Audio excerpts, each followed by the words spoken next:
Hola, soy Scarlett y hoy quiero hablarles un poco sobre las artes decorativas, de dónde viene el término y también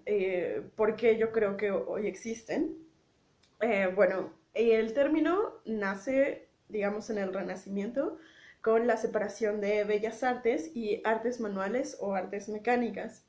que esto también se da a la par de la creación de las academias y que las academias formaban a los grandes artistas que participaban de las bellas artes y a la vez nacen las manufacturas reales. Esto, por supuesto, fue con Luis XIV y las manufacturas reales de Luis XIV nacen porque se crea Versalles y Luis XIV necesita literal tener cosas lindas en su casa. Entonces, crea estas manufacturas donde se van a hacer todos los muebles, los espejos, la sala, el pasillo de los espejos, el salón de los espejos. Todo esto que se va a poner de muchísimo lujo y que van a hacer que Versalles por dentro sea Versalles, lo que hoy es, o lo que también en su momento fue, va a ser a partir de estas manufacturas reales de tapetes, de todas las cosas, digamos, utilitarias, pero que también tenían la función de adornar el castillo y, claro, de demostrar poder a través de él y todo lo que he comentado a través de estos videos. Una de las características que tienen o que han tenido las artes decorativas, que también las hacía aparentemente diferentes de de las bellas artes, es que la producción todavía era gremial, o sea, todavía se producía como se producía en el medievo, mientras que las bellas artes ya, como les decía, era una cuestión mucho más de academia y de clase, que al final no es tan distinto el aprendizaje, pero sí son formas de división política dentro de la misma, digamos, escuela o gremio, que operan de forma distinta y que el gremio todavía se veía como algo antiguo y como algo de una clase más baja. Luego, en la segunda mitad del siglo XIX, por supuesto, después de la era industrial o junto con la era industrial, nace el arte industrial. Y hay un boom también porque hay mucha gente generando dinero, ya no es solo los reyes, ya no son solo la élite, ya no es tan pequeña. Y toda esta gente necesita consumir como muebles y tejidos y se empiezan a fabricar mucho más masivamente las artes decorativas se encargan de eso también, de ahí va a empezar a nacer el diseño, bueno, de ahí empieza. También es el momento donde nacen las escuelas de artes y oficios, que son escuelas ya especializadas 100% a la producción de elementos de utilitarios que además tengan como un grado estético y que además es muy curioso porque en estas escuelas que estaban preparadas para el diseño industrial, en realidad lo que hoy o lo que hoy más o menos hace el diseño, era más bien retomar ciertos elementos que se hacían cuando las cosas se hacían de una forma mucho más artesanal. Por supuesto, con el positivismo y la idea de progreso, esto todavía se separa aún más porque ahora resulta más interesante lo de producción en máquina. Al principio la gente con dinero empieza a coleccionar estas cosas hechas a máquina porque son como más nuevas, se le va un poco el valor a lo manual. Eh, Luego, bueno, el término como alemán de Kunstwollen, que es la voluntad del artista, reivindica un poco lo que se está produciendo, porque se habla de que ya el arte no es solo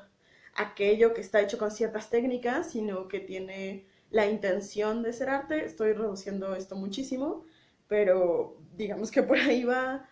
Aparece como el Art Nouveau, que el Art Nouveau tiene mucho más que ver con decoraciones que con una técnica en particular. Sí, hay un estilo muy claro en el Art Nouveau, pero sí hay mucho como de decorar lo que ya estaba o de hacer de edificios desde cero, pero que están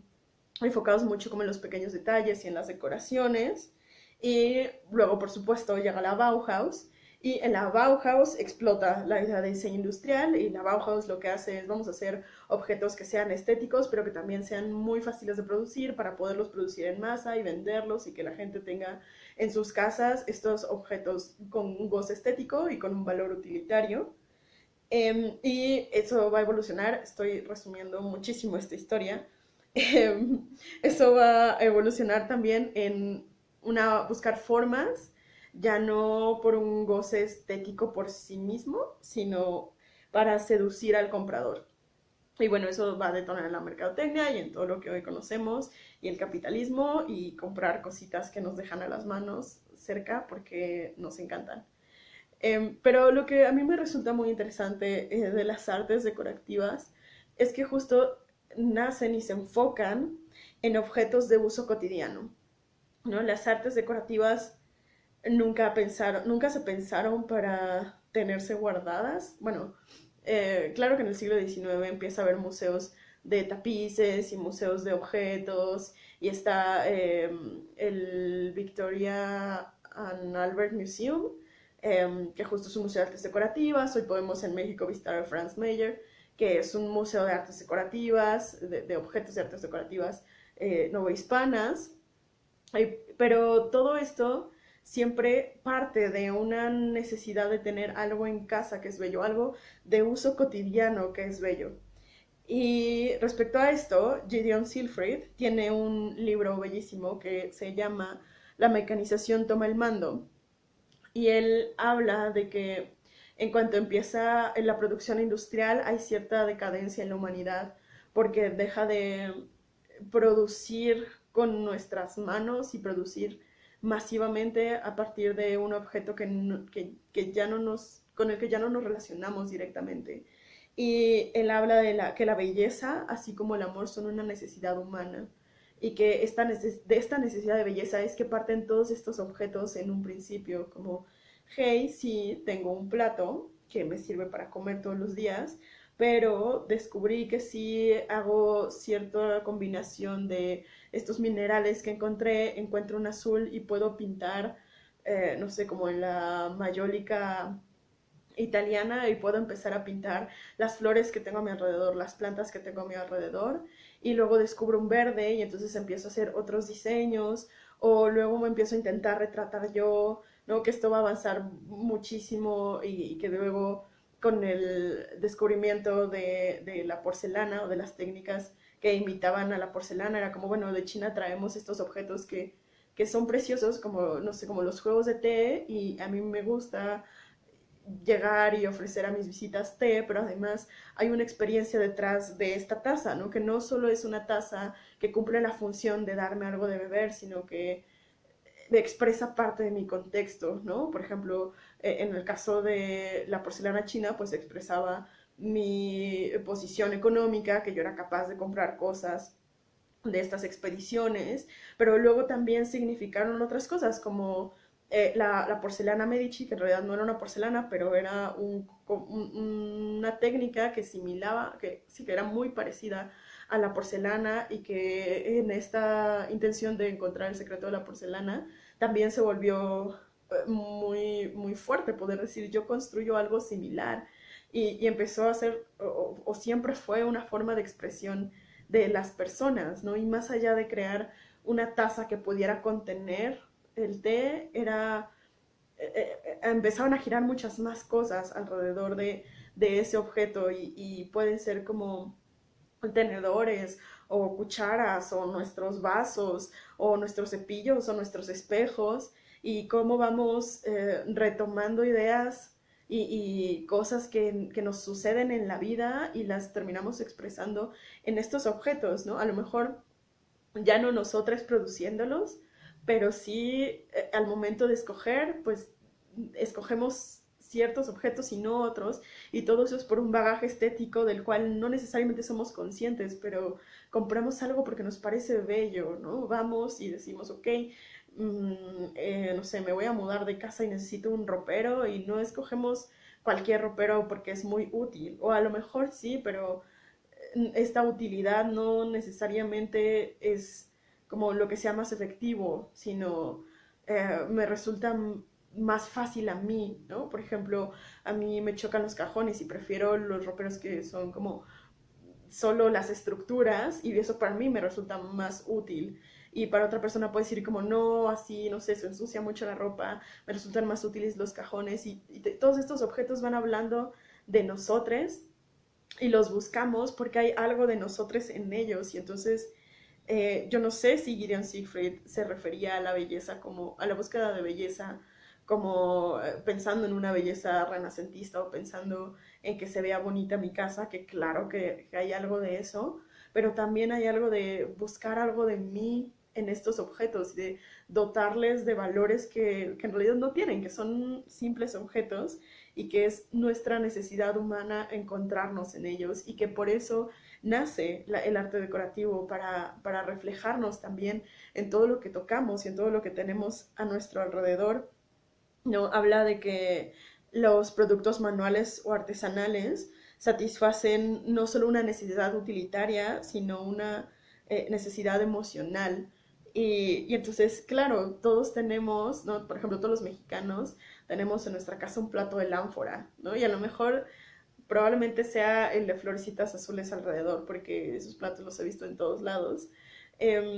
Y entonces se vuelve como el plato de la abuelita, y el plato de la abuelita con el diseño de las flores azules, o el plato de la amiga que un día vino y me trajo un pastel y yo me quedé ese plato y tiene cierta decoración que a lo mejor no tiene nada que ver con ella o conmigo, pero que se vuelve de cierta forma especial para mí, justo son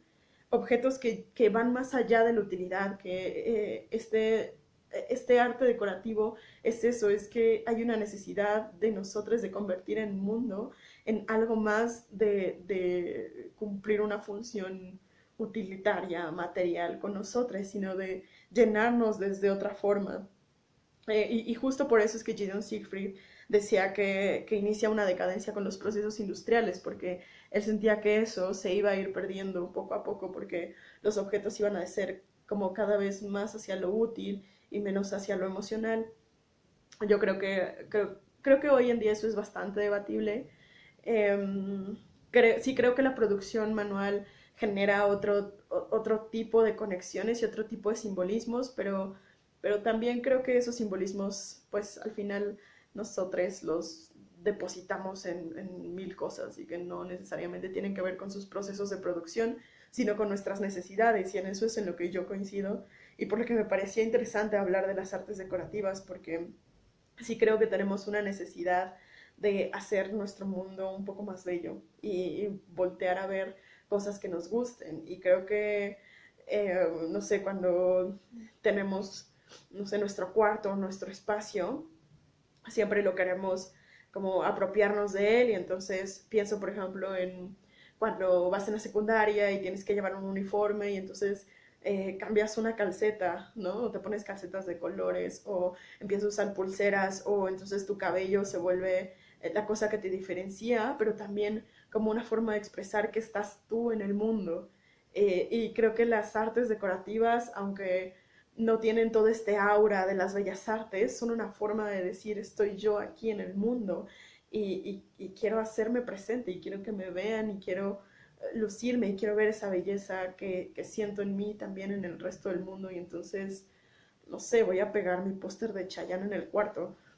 Al final creo que la emoción es la misma y que cuando vamos a estos museos y vemos estos objetos, podemos darnos cuenta de ciertos gustos o ciertas preferencias y prácticas que se tenían en ese momento, pero también podemos pensar en nuestras propias prácticas, ¿no? Cuando yo voy al Franz Mayer y veo los platos, siempre pienso en qué plato de mi casa yo me gustaría, como cuál pondría en esa colección, o en las colecciones de sillas, en la parte donde tienen muchas sillas, pienso en todas las diferentes sillas que hay en mi casa, ¿no? Que hay una silla pequeña, están las del comedor, están los banquitos y cómo todas estas tienen una propia historia que va construyendo mi historia también. Entonces les invito a voltear a ver qué artes decorativas están cerca de ustedes, cómo son los objetos que tienen a su alrededor y cómo es que estos objetos también hablan de ustedes.